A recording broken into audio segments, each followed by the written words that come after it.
The market is pulling back. The Nasdaq is down 8% year to date. The S&P 500 is down 5%, and most of the Magnificent 7 stocks have crashed nearly 20% from their highs. With valuations cooling off, is this finally a buying opportunity, or are these stocks still too expensive? Today I'm breaking down their key valuation metrics, the price to free cash flow, the forward PE, the EV to EBIT, and much more to find out which stock is the best deal right now. Let's dive straight in.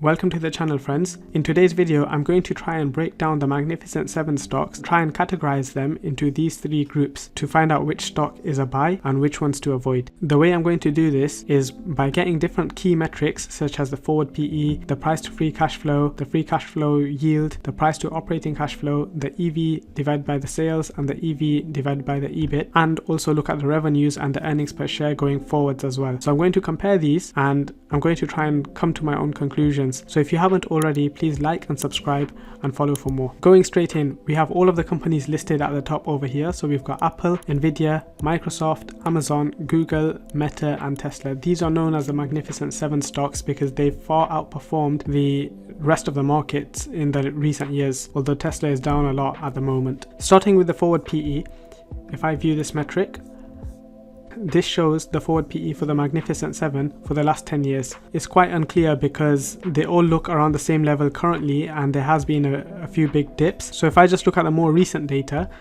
in the last 5 years, again, this is still not clear. I need to get rid of this bit, so let me just look even closer. So if I do it from 2022, this is much more clear. Now, currently, we could see Tesla, it's got the highest forward PE and lowest forward PE is Google at the moment. Here's a table just summarizing. I'm only looking at the next 12 months rather than 2 years, 3 years or 4 years forward because all of this becomes really uncertain. So I'd rather just look at the year ahead in front and maybe the 2 year, but for the sake of this video, I'm looking at the next 12 months. Google has the lowest forward PE at 18.4 and the highest is Tesla. I've made a table and I'm going to just input the data over here and we'll work through it like this. So here we could see Google wins and the most expensive is Tesla. Meta comes at second, so it's got a light green over here, and Amazon is the second highest, so it's got light red. Next up, we'll look at the price to free cash flow yield. And for those that don't know, the price to free cash flow yield is essentially the share price divided by the free cash flow per share. Generally speaking, if the denominator, so if the free cash flow is high compared to the share price, that means the overall ratio would be smaller. So a smaller number is better. And looking at the price to free cash flow yield, we could see Tesla is the highest price to free cash flow yield, which suggests that it's overvalued. And the lowest price to free cash flow yield comes to Google. So it's 27.9. And this table, it will show this over here as well. So Tesla has a price to free cash flow yield of 224, whereas Google has one of 27.9. Meta comes second. Going on to this page, let's look at the data over here. And here's confirmation. Google is the cheapest and Tesla is the most expensive. And let's put this onto this table above. Tesla the most expensive, then we've got Google and then Meta. The next metric we're going to look at is the free cash flow yield. And essentially how this is worked out is you get the free cash flow that the company has and you divide it by the market cap. So for example, if there's a company with a $10 billion market cap and they have a free cash flow of $5 billion, then you're talking a free cash flow yield of 50%. This is very rare, you won't really see this, but it's just a good metric to compare different companies. So looking at it since 2020, we could see this is how it looks for the different companies. The one with the lowest free cash flow yield is Tesla with only 0.45. So out of the market cap of Tesla, only 0.45% of it is cash. The best free cash flow yield on here is Google.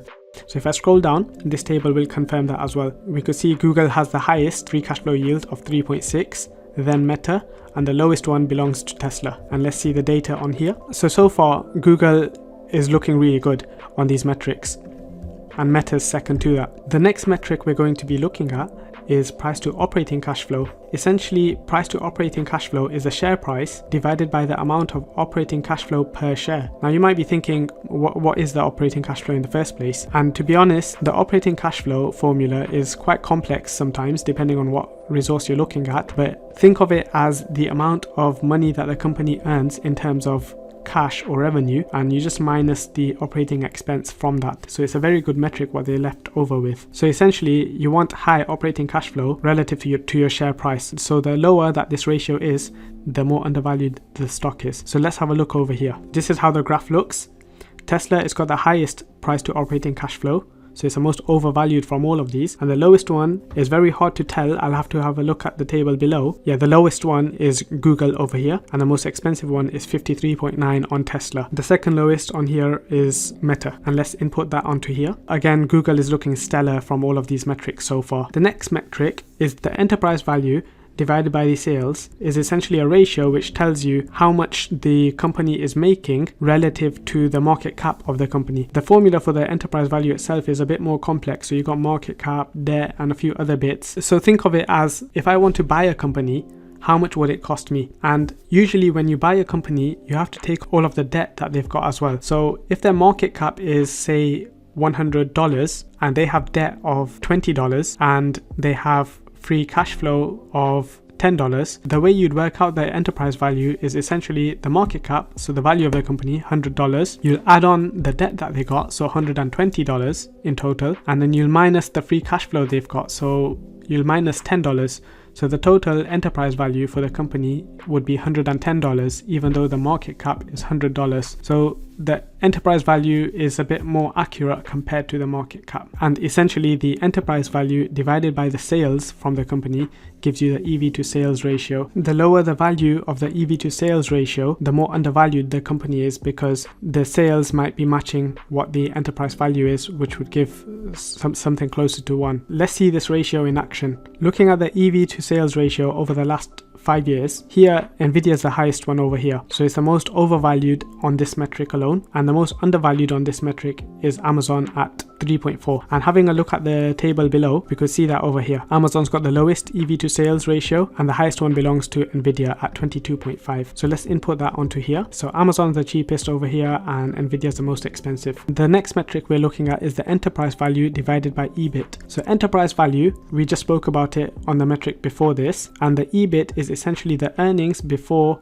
interest and taxes. That's all it means. And a lower EV to EBIT ratio is what we want. So let's go ahead and compare this. Over the last 5 years, here's the EV to EBIT ratios, and the most expensive here is Tesla at 102.1, and the cheapest one, I think it's a bit hard to tell, but it looks like it's Google. Let's see confirmation on the table below. So the most expensive Tesla 102.1, and the cheapest one is Google at 17.6. So let's put that onto here. So yeah, Google the cheapest over here and Tesla's the most expensive. The next two metrics we're going to look at is the revenue growth predicted for next year as a percentage, and also the earnings per share growth predicted for next year as well. In order to do this, I just searched for the companies. So the first one would be Apple, and I would go on estimates. For some reason this web page is not loading for me, but earlier I did have a look at all of the data and I did input it into the table, so I'm just going to show you what I found. Looking at the revenue, the highest revenue growth predicted this year is Nvidia at 58%, and the lowest on the list is Apple at 4.7%. And showing that on this table over here, you could see Apple is last and Nvidia is first. The next thing is the forward earnings per share. The lowest again here is Apple,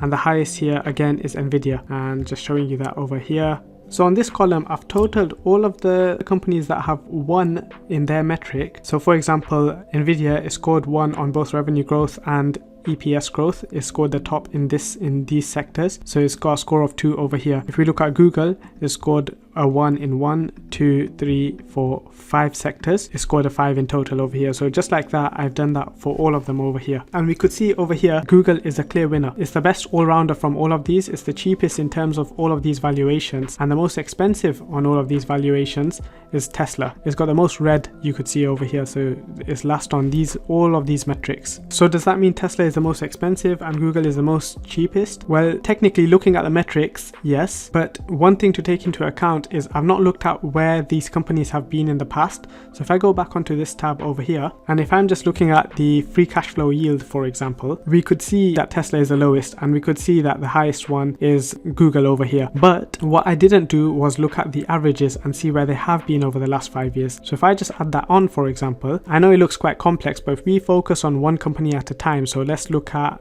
just Apple. So let me just cross off all of these. We could see Apple, it has an average over the last 5 years, an average yield, free cash flow yield of 3.46%, and currently we're trading lower at 3.07. and free cash flow yield, we generally want a higher free cash flow yield, so this signals to me that Apple is overvalued on this metric. And likewise, if I was to just look at one other company on here, so if I look at Google, then we could see the average for Google is 3.79%. And currently we're trading below that at 3.59%. So Google is still slightly overvalued looking at this metric alone. And let's see if I can find one that is actually undervalued. Yes, so if you look at Amazon, over the last 5 years, the average free cash flow yield is 1.02, and we're currently trading higher than that at 1.57%. So we could argue that, on these metrics, although Google has the highest free cash flow yield, Amazon is also cheap because it's trading higher than where it has been over the last 5 years on this metric. So these things I didn't take into account whilst making this table. So that's just something to be aware of. Finally, I want to finish off by filling this out. So I've put 3 columns over here. I've got avoid, consider and buy, and I've got the Magnificent 7 over here. Now based on what we've done, I'm going to try and group all of these 7 companies into one of these 3 categories. And let's start. I think the easiest one over here would be Tesla. That one would be avoid. Unfortunately, Tesla, it doesn't trade according to its fundamentals. I think if you were trading Tesla, technical analysis approach works better for Tesla specifically, whereas for most other stocks, a fundamental approach works better. And Tesla's not one of them, unfortunately. But for me, that would be in the avoid sector. Apple, for me, would be on avoid as well. And the only reason why it would be on avoid for me is because it just seems very expensive for what it is. There's not much growth predicted in the future. I mean, this year, 4.7% growth predicted, which is good. But if we compare it to the other Magnificent 7s, it's almost half, at least half of what all of the other companies are. Even with the earnings per share, it's less than what the other companies are offering. So for me, Apple is currently overvalued on a fundamental basis. Next up is Nvidia, and for me, Nvidia is either a consider or a buy, and I'm going to keep it in the middle for now, and at the end of the video I'll try and put Nvidia into one of them. For me, Microsoft, it's on the avoid side of things, and the only reason why is there's nothing special about it at this valuation. It scored a 0, so it's not the leader in any of these metrics that we've looked at today, and the price over the last year, although the company has been growing, the share price is less than what it was a year ago. And for me, whilst all of the other Magnificent 7 have performed price-wise, Microsoft hasn't, and that's the reason why I probably wouldn't touch Microsoft. Next up is Amazon, and for me, Amazon is a buy. And the reason why is because Amazon has the lowest EV to sales ratio, and also it's got a lot of growth predicted in the future as well. So it's got 11% growth in revenue predicted, and it's got 12% earnings per share growth predicted. It's got a lot of growth behind it, and I just feel Amazon is a very wide moat business, and I think it will utilize AI in a very positive manner to try and improve their business further. So for me, Amazon is a buy. Next up is Google. Google also is obvious, that's a buy. And the reason why is Google is simply the cheapest. It's the most undervalued in most of these metrics we've looked at. There's not really much more for me to say. It's got revenue predicted at 11% growth this year, and earnings per share predicted at 12.5%. So I think Google is a very good all-round business, in my opinion. And finally, we've got Meta. And for me, Meta is a buy. And the reason why is Meta is scored number 2, so the second best in most of these metrics we've looked at. And although it scored 0 overall, we could see second best on most of these. 15% growth predicted this year and 11% earnings per share growth. And that's the reason why Meta is a buy for me.